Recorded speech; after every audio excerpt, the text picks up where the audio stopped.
I am experimenting with Livestream today, and I will unmute and record. Recording in progress.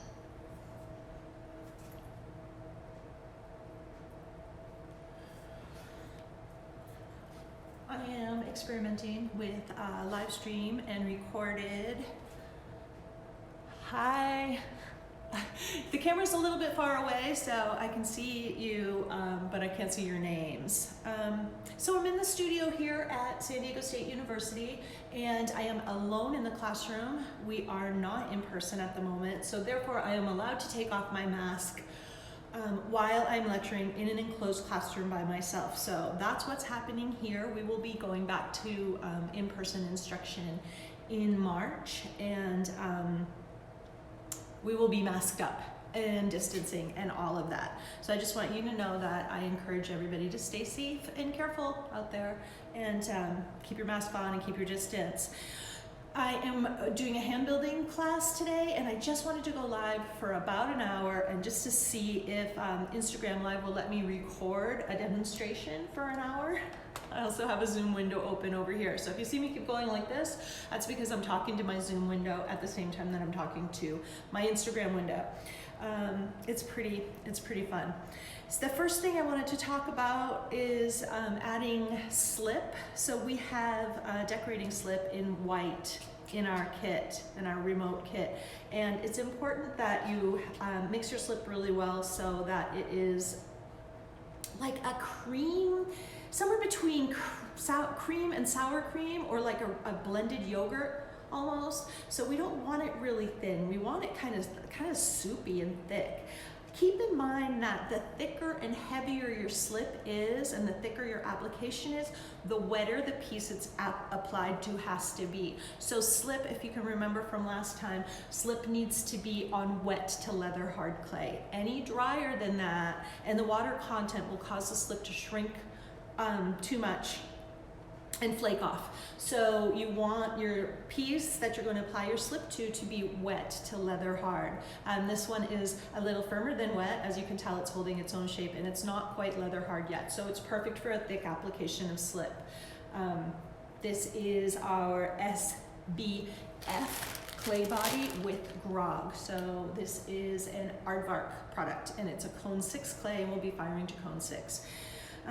I stirred my slip really well, and I also have like a really loose floppy brush. It's really important to have a really loose floppy brush for slip application, because you want it to hold a lot of material, and you don't want it to scrape away at your surface like some of those stiffer bore brushes will do.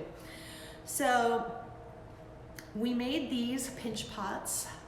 We made 4 of them. They're designed to be nesting bowls, essentially. So I have 4 in gradated sizes from large to small. And large, when it comes to pinch pots, is still pretty small, right? Because the nature of the pinch pot is it's a handheld object. You start with a ball of clay that's manageable enough, the size of your hand.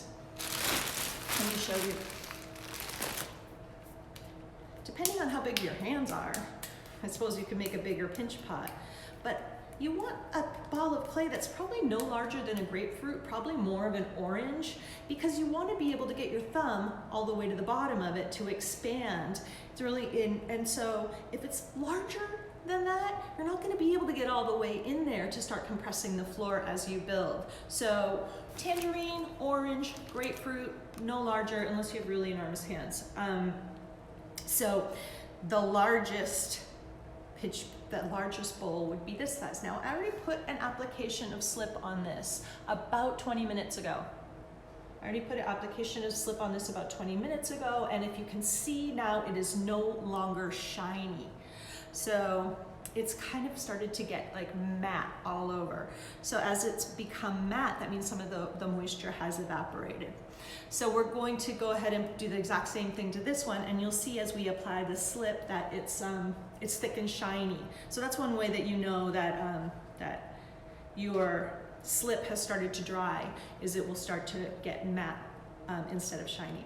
So I mentioned wet to hard because it's really wet to leather hard because it's really important.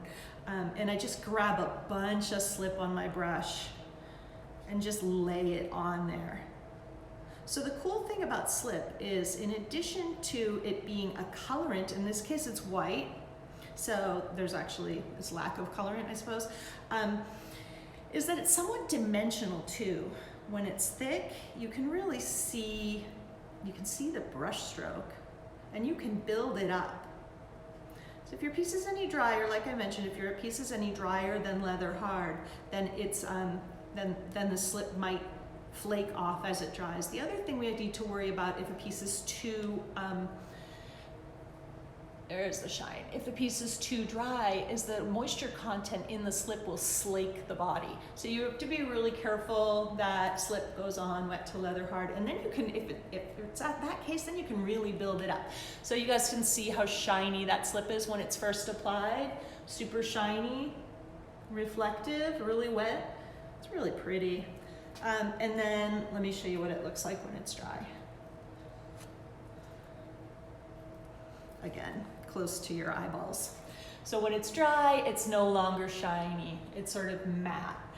When it's dry, it's matte. It's not quite dry enough to do anything to yet. You want it to get a little bit more matte and a little bit more firm, and then you can do all sorts of stuff to it.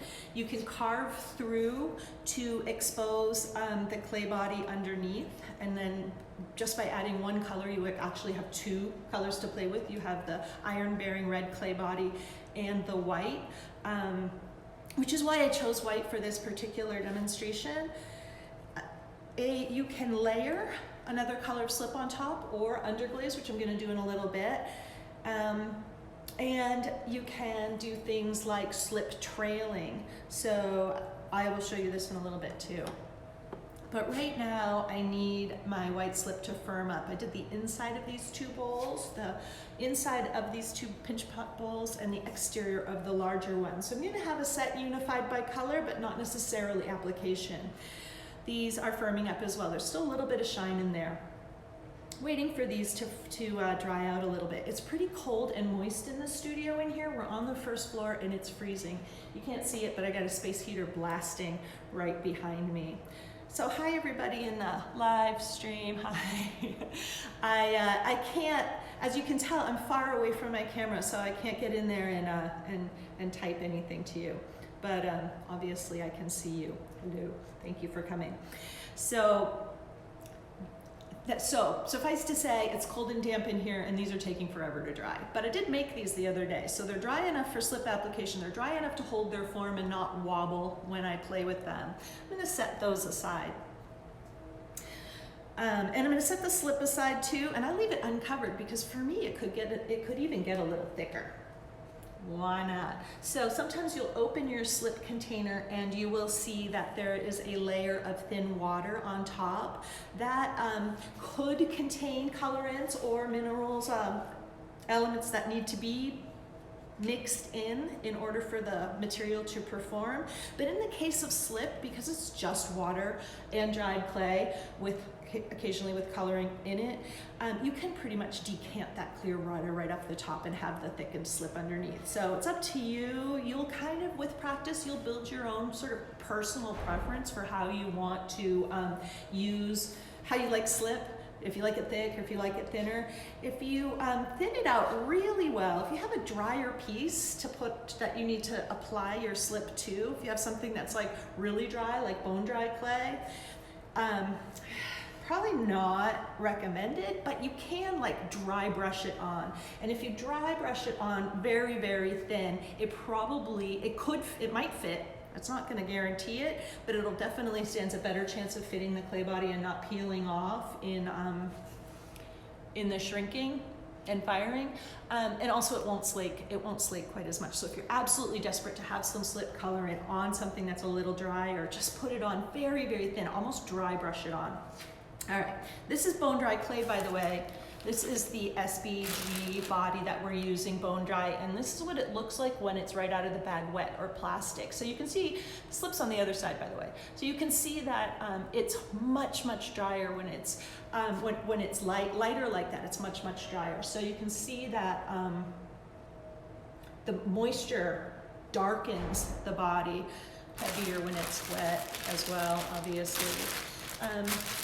So You know when your clay has started to pale out like this that you do not want to add any more water to it unless you want to slake it to make slip. And that's exactly what I want to do now. So we're going to be building with these pinch pots. So in order to build, as you know, we have to slip and score. So I created some bone dry clay out of my very same clay body. It's important that it be the same clay body that you're building with because you want the shrinkage rate to be the same. And you want the color to be the same too, otherwise it can look really messy. I did add a little bit of white on here, but I'm not gonna worry about it. When you wanna slake clay to make a joining slip, you just get the bone dry clay and crumble it into some water. This is just a clear plastic container that I spray painted. It says no food on it. I put a little bit of water in it and I'm just gonna crumble this clay in there. I don't think the slip that I put on, the white colorant slip that I put on there is gonna make much of a difference in my joining slip. So if you crumble it up and allow it to slake, then it becomes joining slip that you can use to assemble something.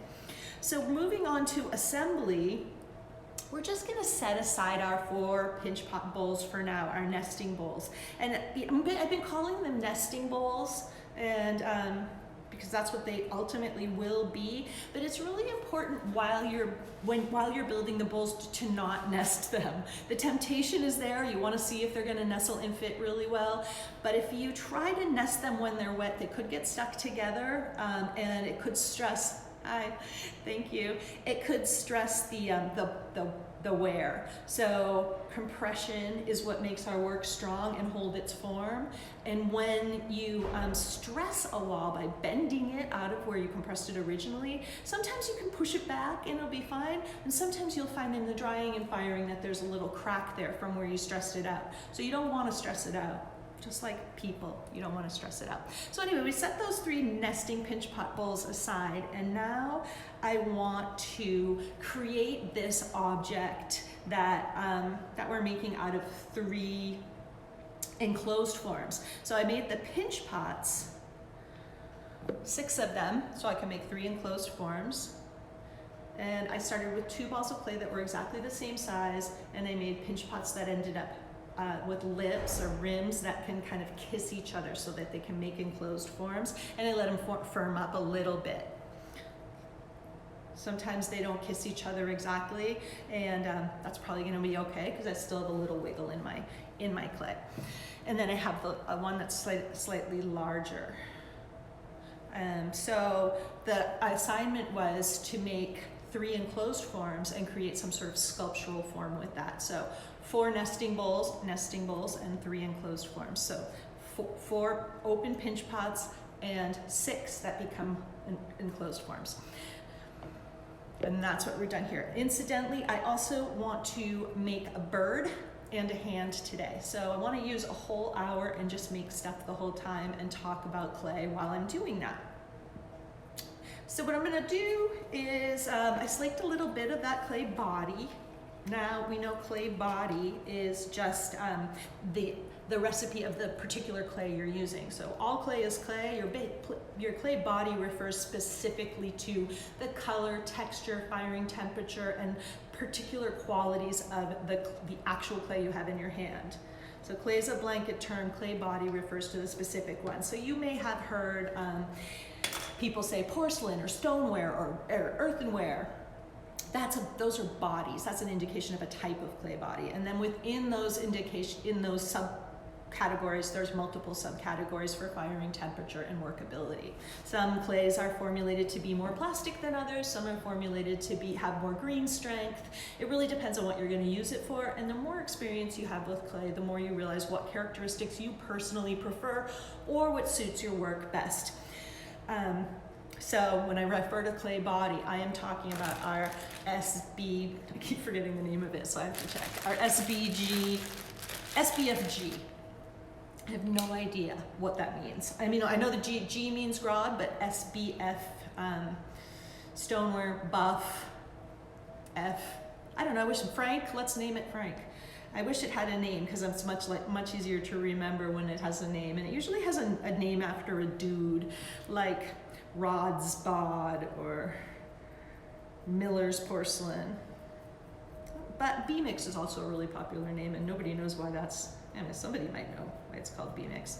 Anyway, I want to make these in closed form, so what I'm doing is I am scoring the rim of the form with my needle tool.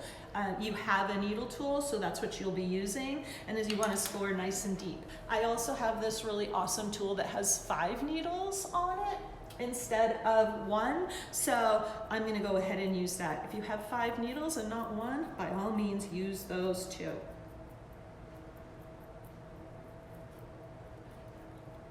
Hey Hussein. So I have someone in the Zoom now too, and I'm also on Instagram.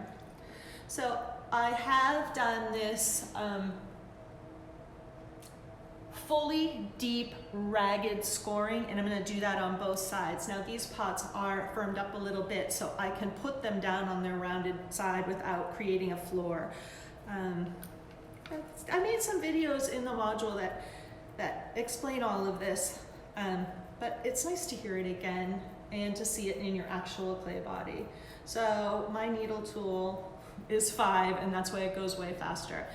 These are little plastic, the lights just went off, little plastic things, and they break, and they're, you know, kind of pieces of junk, but they really do make the work faster for slipping and scoring. And then I'm going to take my joining slip, that's just my clay body and water, and I'm just going to add it. I'm dabbing it on with a big soft brush, not that big, with a soft brush. You want to dab it on with a soft brush, but not push, not mat down all the nice scoring you did. So if you find that you're matting down your scoring, you can just go through with your needle tool and rescore right through that slip. And I like to do both sides.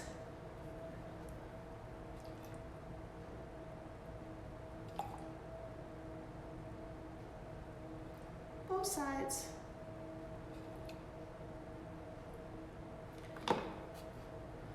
And then kiss those edges together.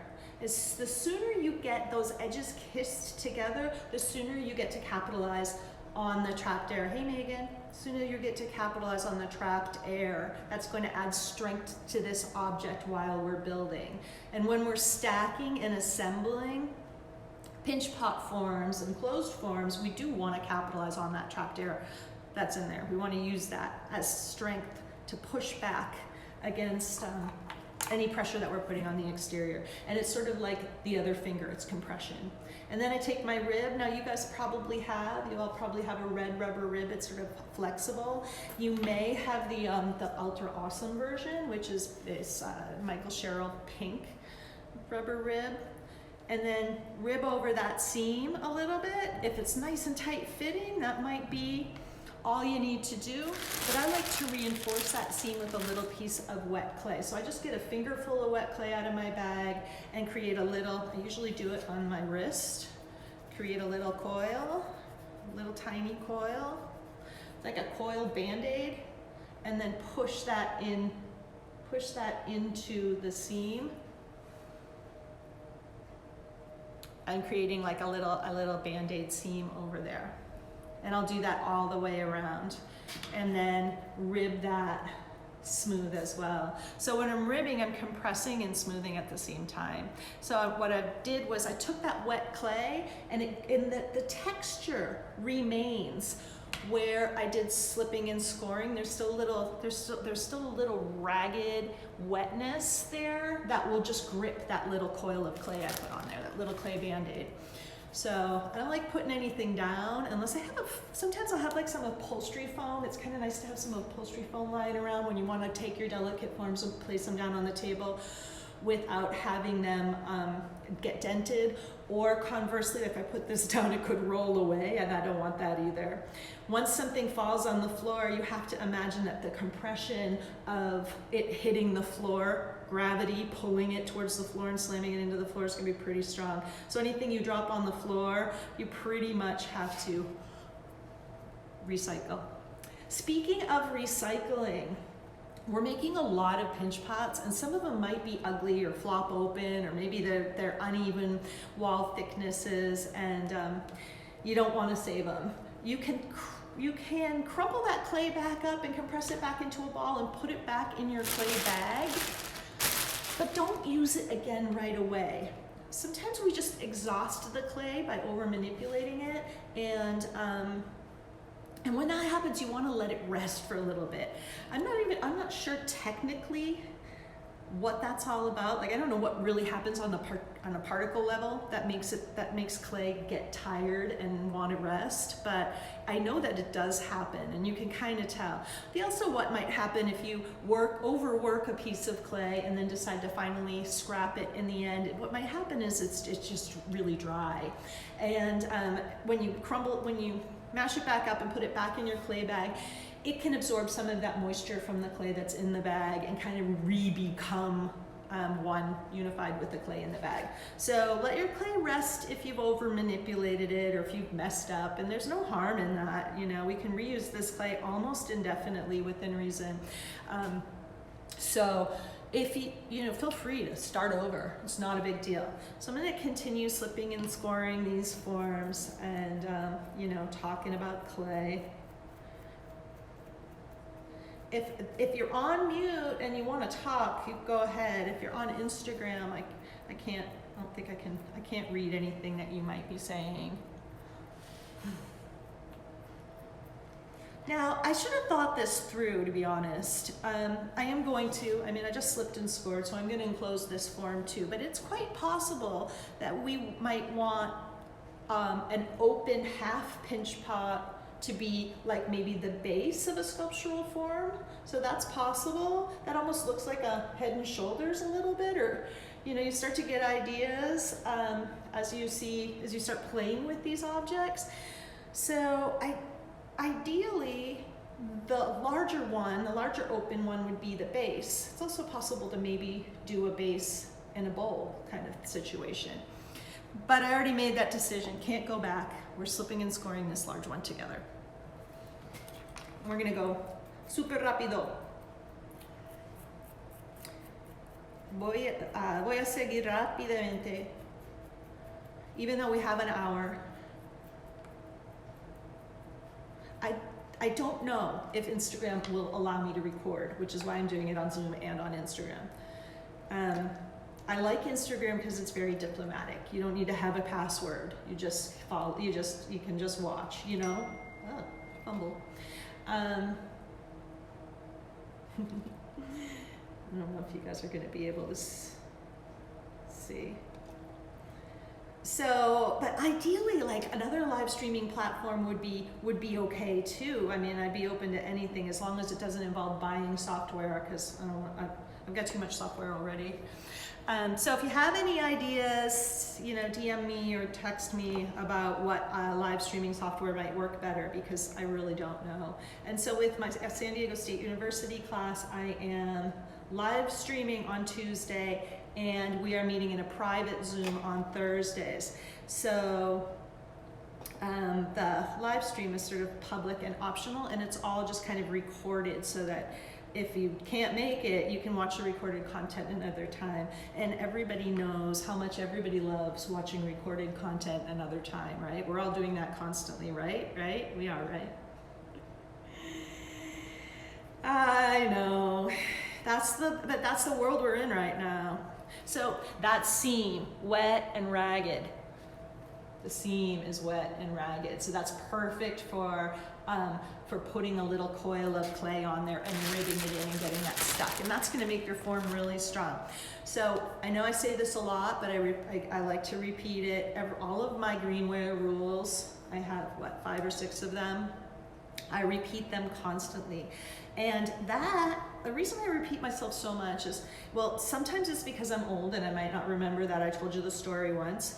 But the other reason is I've done quite a bit of study on educational methodology, right? And in the online world especially, and that things need to be repeated. So I always kind of felt sheepish about repeating myself, but now it's bona fide. It's a bona fide and instructional technique. So I'm gonna do it.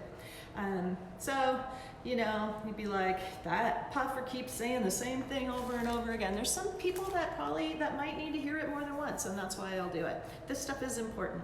So, trapped air in the pinch pot enclosed forms. We're making these sculptural components, no idea what it's gonna be. I'm gonna make a bird that looks like a bird and a hand that looks like a hand, but this one is just really experimental and playful. And I'm using that trapped air to add strength to the enclosed form. Now we know it's really important that we let that trapped air out before we allow this piece to dry.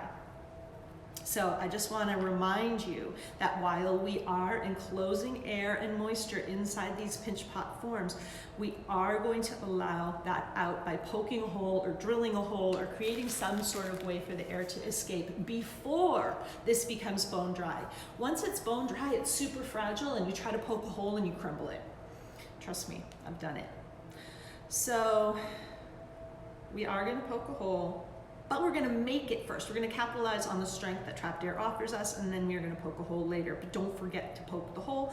And they kind of say, if you forget to poke a hole, the kiln will do it for you, and not where you want it. So that's kind of a joke. Ceramics humor. All right, so we've got two enclosed forms finished. It's freezing in here. But I'm moving now and I'm standing up, so I'm feeling a little bit better. 2 enclosed forms finished. And if you're on the Instagram, you can kind of see them here in the foreground. And I'm getting some texts. Mary Kayle's texting. Mary Kayle's the faculty, the full-time faculty in this department. Hi, Mary Kayle. I don't know if she knows I'm on Instagram. I am gonna wait. I'm gonna use this one as the bottom piece of my sculpture. I'm gonna wait to create to see if I want to use these open or closed. I'm just gonna wait. So I'm starting with a wear board. Now, wear is just a technical term in ceramics that kind of applies to any object at any stage in its creation. So you'll see wear rack, wear board, wear cart, wear green ware, bisque ware, glaze ware. We use the word a lot. This is a wear board. It just means up to board, we put our wear on. And this is, now that I've made this object in clay, it's officially wear. So I'm putting it down here, and if you're on the Instagram, you can see it, but if you're on the Zoom, you probably can't. And then I'm going to figure out, like, okay, I want to stay away from snowman, because these are dangerous, dangerously snowman-esque. So I'm thinking maybe side to side instead of stacked. So I think I'm going to do that, but what I need to do is slip and score the place where they're going to touch. And then once I have them joined together, then I can decide whether I want them snowman-esque or side by side. So I'm going to choose, I like to choose an area. I like to choose an area that might need the strength and structure of being attached to something else. So if you know you have a thin wall or an area that's prone to cracking, then you might know this. You might know, like, whoa, there's a really thin wall here. You can kind of tell by tapping on it. At first, you won't be able to tell if your walls are thin or not by tapping. But after a while, when you get to know your material, you will have almost like just a sixth sense of this kind of thing. So I just chose an area because it's a pretty strong one. I just chose an area that's random. And I scored it and I added some slip. Isn't that lovely? And then, very beautiful puffer. And then I'm choose another area on this side where these are gonna go together, and I'm gonna do the same thing there. I'm gonna slip and score, and then I'm gonna press them firmly together.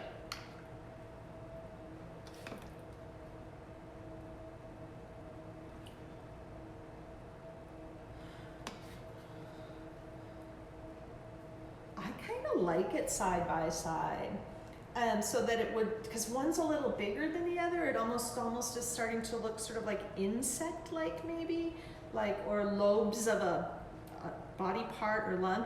Oh, so this could happen too. When you start like really manipulating these forms, you could see that they start to like split a little bit. It's possible. I don't know if you can see a little split there. So even though I slipped and scored and I put a coil over that slip and score part, I'm really putting a lot of pressure on it. So that trapdoor is trying to find its way out, right?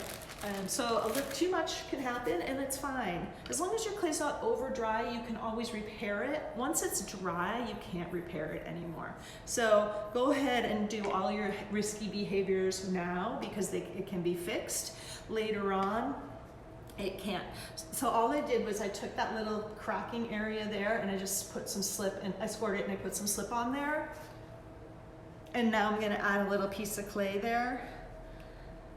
And sometimes you can add a fingerful of clay to wet clay without slipping and scoring first. You'll get a sense of when that's possible just by experimenting. And the reason you can do that is because their fingerful of clay is very, very thin. It's just like a fingerful like that. And you're going to like laminate it with a ton of compression onto the surface. So that's also possible too. When we do the figure, we work on a head, a wet head, and we often just add fingerfuls of clay to build up material. To like add, I don't know, like for me, I like to add some jowls and some under eye bags and stuff like that. So the other thing I'm gonna do with this seam is I'm going to reinforce it with a coil, just like I did with every other slip and scored seam I make, because I want this thing to hold together. So I'm just going to make a super wet coil, and I'm going to lay it over that seam, and I'm going to push it in all the way around. I don't like putting stuff down while I'm working on it. I like to hold it in my hand the whole time. And sometimes I'll even, oh, someone's coming in. Sometimes I will even like cradle it in my body or put it on my lap instead of putting it down, because I like the softness that my body provides, a soft support rather than, a maintenance crew came in, rather than the hardness of a table or a board. So if you see me reluctant to put stuff down, it's because I'm reluctant to put stuff down. So I'm just doing this with my finger, but you could use a tool to do that, to just push that clay in there. And at first it's gonna look really messy. It is gonna look messy at first. And then that's okay. It's sort of like when you're drawing, and I teach a lot of drawing classes, so I kind of find the similarities between the media and the approaches. So like when you're drawing, you kind of work from general to specific. In ceramics, you work from messy to clean. Everything looks really messy at first. It doesn't pay dividends. It does not work out to get overly detailed on an object that you're still going to manipulate a whole bunch. So if I spent a lot of time putting in like an incredibly detailed texture on this, and I'm still going to mess with it, I'm just going to undo all of that detailed work. So I'm not going to spend a lot of time doing that. I'm going to clean it up later, and it is important to clean it up before it becomes too dry to do so, but everything sort of has to happen at the right time, right? Timing and moisture management is really everything. The other thing I did the other day was I made a pinch pot that was not round. I mean, it's round, but it's conical. And if you didn't see that demo, I just started out with a piece of clay that was conical and not round.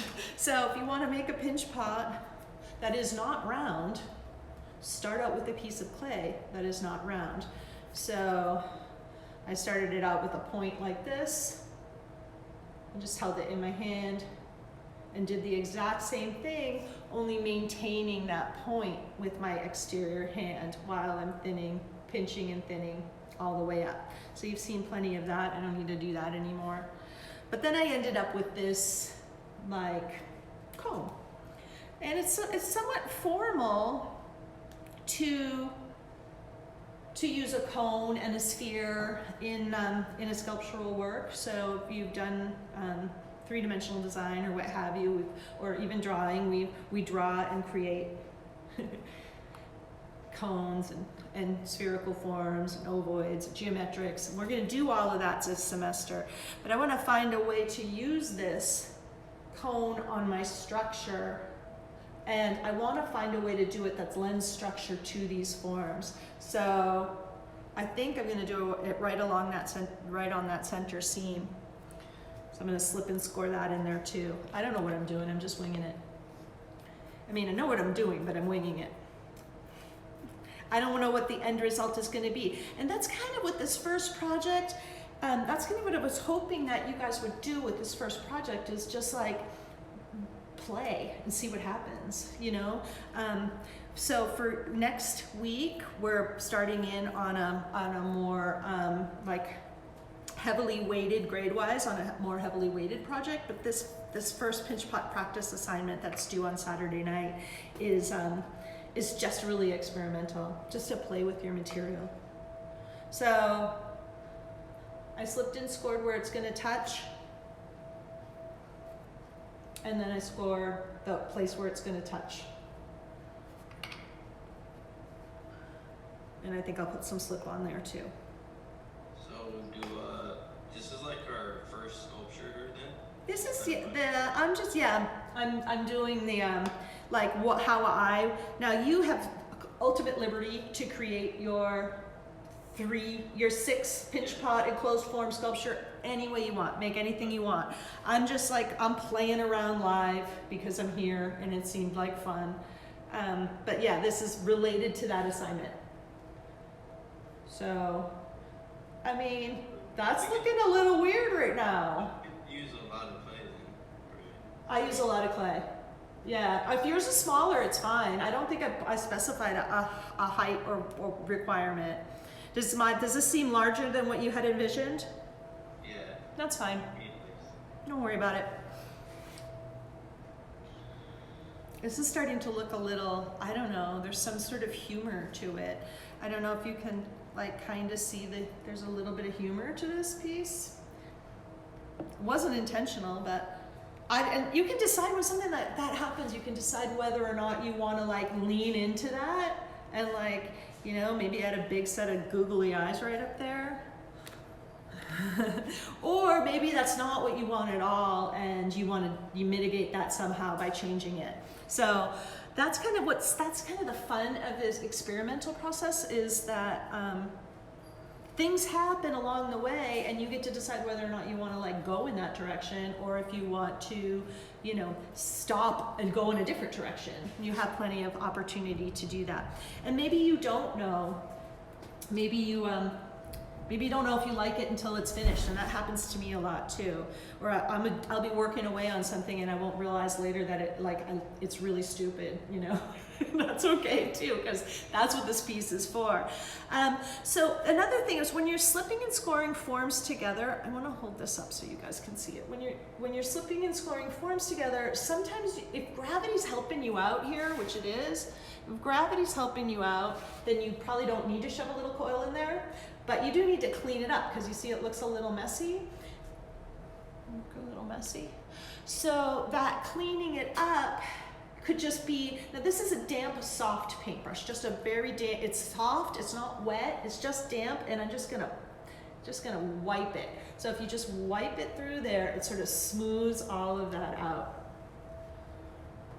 It's a damp paintbrush and it's soft, and it kind of just cleans up that little seam so you don't have the ragged edge and you don't leave a lot of extra slip on there that might rehydrate your body. So our hour is going by a little faster than I kind of thought it would. So I do want to revisit. I think I know what I'll do. I think I'm going to use another one of those half pinch pots to elevate one side of it. So I think that's what I'll do next. But it's actually a little soft, so I think I'm going to let it rest for a little bit and work on something else. So it's pretty cool to have a bunch of projects going at the same time, because if something needs to rest, like maybe it's really soft and it's not responding the way you want it to, then, or you put a bunch of stuff together and now it's getting wet and you just want to let them kind of set up. It's nice to have something that you can then go, oh, well, I got this other piece in progress that I can work on, like our our pinch pot bowls that the slip has now dried. And once the slip has dried, you can layer more slip on it or carve into it, or what I like to do is play with our underglazes on top of it. So we have this beautiful brown clay, and then we have this super white slip, and this white slip looks a little creamy gray when it's wet, but it actually fires bright white. So it will fire brighter than it looks right now.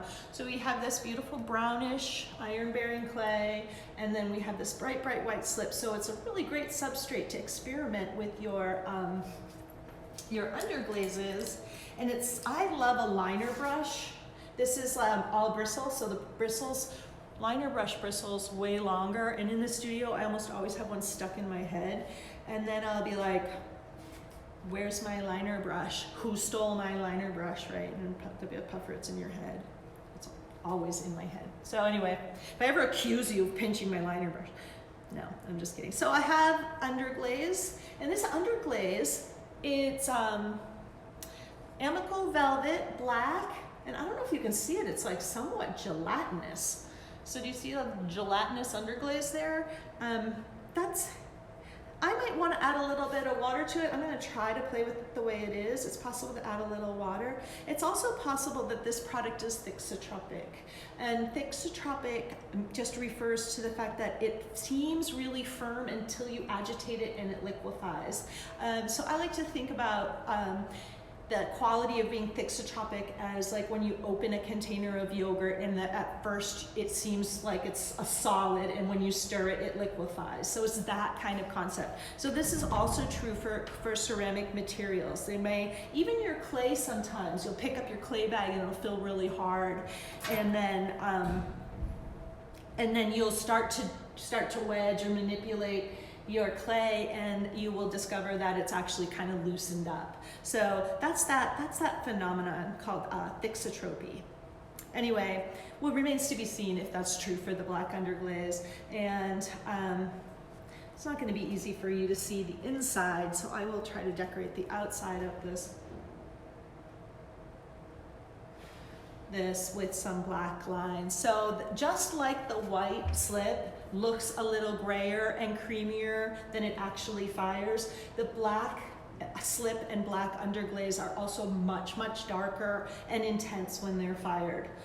So your slips and underglazes are pretty close to what you see is what you get, just darker and more intense. But when you start working with glaze materials, you'll see that glazes are wildly different in the unfired state than they are in the fired state. So you may have something that looks just like this, and it's a glaze, but it's clear glaze. It fires to clear glass. Or you may have something that looks just like this, and it fires to bright red. So with slips and underglazes, at least the ones that you guys have, it's kind of what you see is what you get. You look at it and go, that's white, that's black, that's red. But with glazes, you can't rely on that. So I'm just doing some line work, and if you know me, you know that I do a lot of this, what I consider asemic writing. It's sort of my own little language. And every pot and sculpture I make has at least somewhere a little design. And they're all different, but they all have this kind of feel to them. Some curves that backtrack on each other, and and then you could do some recognizable forms too. So I'm just playing with my black underglaze, and this is like a little eyeball. I like to throw a little eyeball. Everybody loves a little eyeball on their piece now and then. So that's what we can do while we're waiting for our sculpture to firm up. Which we are doing, is we can start playing with our underglaze and slips. So with underglazes and slips, we're going to be really super experimental as well. Just play with them and see what happens. It makes a lot of sense to take notes when you're playing with your material, because when every material is new, it's really it's really unlikely that you're going to remember everything that happened, and it's really unlikely you're going to remember everything that you did. And this becomes especially important with glazing, not so much in the greenware state, but with glazing it becomes really important to take good notes on what you applied and what order, because it really changes. Like, we know if we put white slip on our piece that we put black underglaze on top, it's going to be really visible. But if it were a glaze on top of a glaze, it creates some sort of magic in the kiln that may not be obvious as to what sequence your products were layered. All right, so play with the slips and underglazes and don't worry about it, you know, especially for the first couple of projects. Once you have this idea of something you want to make, that you want to make it look a specific way, and it becomes really important, like maybe this is a sculpture or a or a pot that you put a lot of time and effort in, and you want a specific result, that's the time to go back and look at all these experiments and say, oh, this is how I could do that. Or, you know, reference some other media or me or somebody else and find out exactly how to achieve what you need to achieve. So I want to put together this bird next, because I have a little time left, and I made 2 pinch pots. One that's sort of an ovoid shape, and one, we moved. Hi, okay, I think it's still okay. And one is a cone, but it's ovoid as well. So this started with an oval piece of clay, and this started with an oval cone. So the last cone was round. And then, I don't know if you can see this just yet, but the third pinch pot is going to be the head. So I'm making this sort of like mean old bird.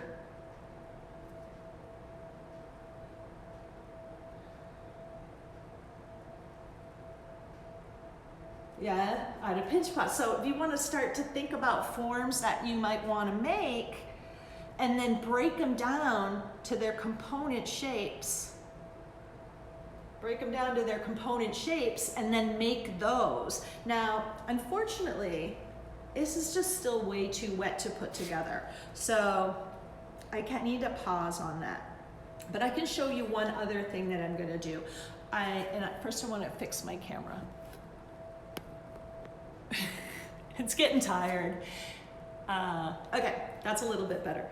One other thing I want to do, I want to show you, I want to put together a hand, and I'm probably not going to do it today, but I'm going to show you the component forms to make that hand, so that next time we can pick up where we left off. So in order to make the palm of the hand, I make this very large, almost like a stuffed cheeseburger pinch pot form.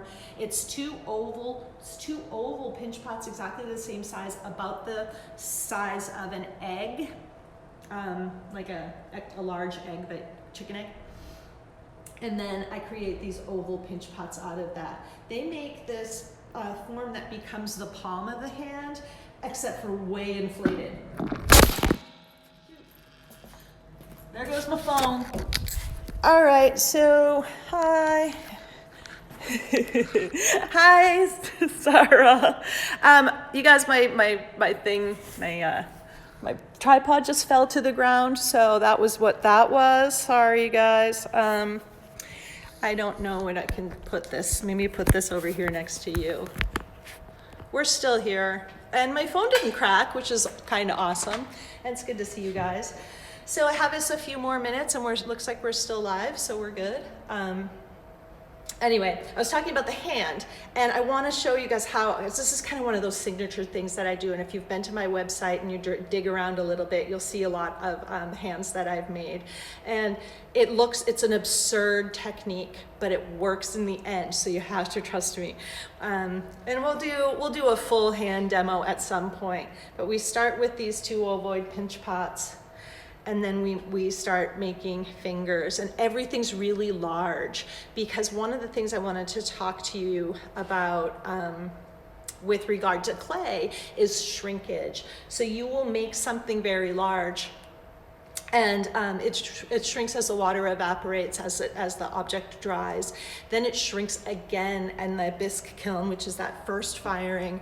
Because we're driving off any organic material, any remaining chemical water, and during quartz inversion, the particles change size, shape, and direction, and it shrinks quite a bit. Then, in the third firing, the glaze firing, the hotter you fire, the tinier your object gets. So you'll have,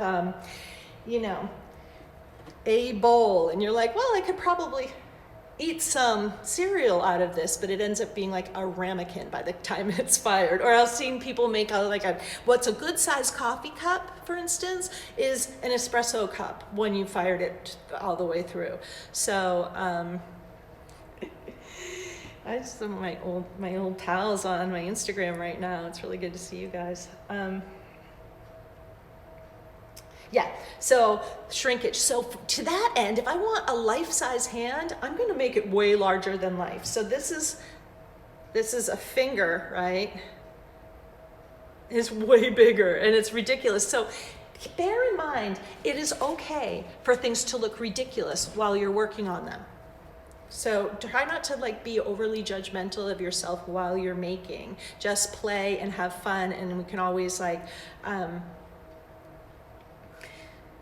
decide later that we don't want to fire it and slake it down or reclaim it, or you can fire it and use it as a test tile, because there's lots of experimenting that goes into the glazing process. So you might want to keep something you're not in love with just so you could play with it when it comes to glazing. And also, maybe when it's done, you do love it. Maybe you judged it too soon. So keep that in mind. So I'm going to show you how to make a finger, because what we need to do is we need to make the components, let them firm up, and then join them. So we're making, and I have 9 more minutes so I can show you the finger. I don't think I need to show you how to make a pinch pot again. Just suffice to say that when you want to make the palm of the hand, you want two eggs expanded into ovals, and they're going to be much larger and more volumetric than your actual hand. And then you want to make 5 fingers. It's actually 4 fingers. The thumb I make in 2 components. I make the thenar eminence, this part, and the thumb itself separately. That way we have the ability to articulate gesture a little bit better. But pinching out the fingers is fun. Usually just take some wet clay. And I feel like the urge is to just make a hot dog and bend it. But the hot dog bent does not really resemble the finger bent. So the best approach, in my opinion, is to bypass the hot dog entirely and push out little segments. So I want to make the first segment of the finger first. So I kind of drive my fingernail in there, and the finger's flat, for me anyway, the finger's flat on the top. It's sort of more geometric on the top and really curvier on the bottom. Now mind you, everything I'm making is way beefier and larger than what it's going to end up firing like. So I want to create that gesture at first by keeping the top flat, pushing a little clay up where the knuckle might be. And I'm working solid here. Remember, one of our rules is nothing can be thicker than your thumb. No clay can be thicker than your thumb. It can be. If there's objects this big, larger than your thumb, then you just have to make them hollow. But since this is thin, this is a thin amount of clay, it's only about the thickness of my thumb, then I can make it solid. I do want to dry it slowly in solid forms and be sure I don't trap any air in there, like I don't inadvertently create an air bubble. So you see I'm starting to pinch that finger out in an articulated kind of finger-esque. And then as I get to the base of the finger or the thumb, I do start to hollow it out a little bit. And I make it a little longer than I need it to be so I can cut it, I can trim it off later. Now, this is the level of detail that you want for your finger. You don't want to go in and put the nail in and all the little creases or any of that stuff yet.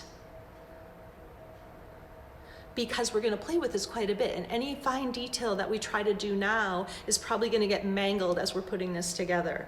So you want 4 of these, and I usually make like maybe 6 or 8 because I'm not entirely sure which ones are gonna go best together, and all our fingers are not the same size, right? I mean, the 3 center ones are more or less similar scale. One's a little longer, but it's also higher up, and the pinky looks quite a bit shorter, but it's really just lower on the palm, and the thumb is quite long, but it doesn't look long because it's attached way down here. So you don't know exactly which finger's gonna go where until you've made a whole bunch of them and let them firm up. And then you can kind of lay them out and look at the gesture. So I would suggest, if you want to make a hand and you want to keep up with me on here, that I make the 2 ovoid pinch pots that are going to become the palm, make a bunch of fingers, and then make a thumb. And for the thumb, you want to just squeeze out the large flat part and this base, and then you want to make the thenar eminence separate. The thenar eminence, which is this bit of thumb meat, which I happen to have a very pronounced one for some reason, probably because I work with my hands quite a bit, and the thumb separately. So whereas all the segments of the fingers you made as one, the thumb I make in 2 parts. And then keep all of those things aside until it's time to assemble. The other thing I do is I'll make a little bit of a wrist. It's just a hollow pinch pot. So I just start with a little wad of clay that's, let's see, I don't really have one that's this size. Everything has to kind of be the same scale, right? Because you want every finger to look like it belongs on the palm, and you want the wrist to look like it belongs to the hand. And so you could just take a short piece of solid clay and open it up on both ends and just start to pinch it out. Now, I think there's a temptation with figurative or forms that reference the body. For me, I think they must be pinched out. I think that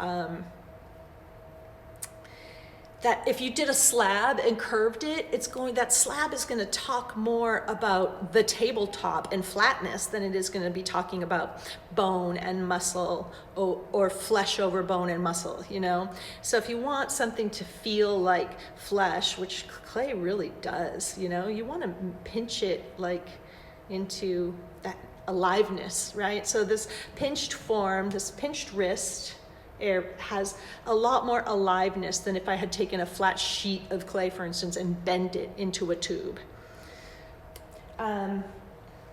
So I think we're going to end here because everything I have is just still too moist to assemble any further. But I think we got a lot of good stuff covered, and I'm glad that you guys were here, and the recording will be available for you. So if your classmates missed it, it's not that big of a deal. And I will see my enrolled students on Thursday in our regularly scheduled Zoom. We're going to be talking about the found object intervention project and critiquing that. Those results came out really cool, so I can't wait to talk to them with you. And look for the recording of this in your module as well. All right. Thank you for joining me on Instagram or Zoom. I'm going to go ahead and log off unless you guys have any questions. Megan, did you have any questions? Good to see you, Hussein. No, I'm all set. Thank you so much. All right, thanks. We'll see you Thursday. Thank you. And thank you for getting back to me in my email, too. All good. Thank you. Yeah, no worries. We're good. We got this. All right, bye. Bye. Have a good one. Bye. Are you good, Hussein? Yeah, but I was gonna ask, what is you're saying don't nest them? I don't know what that means. Oh, what I mean is, good question. What I mean is, like, if you have bowls that are designed to fit inside one another, they're gradated in size, that you refrain from stacking them in the greenware state. Just don't stack them yet, and just trust that they'll fit together once they're fired, because we don't want to stress the walls. Does that answer your question? Yeah. All right, Thank cool. you. All right, I'm gonna log off the Zoom if you're good. And then thank you. I'm gonna log off the Instagram. Adios, my friends.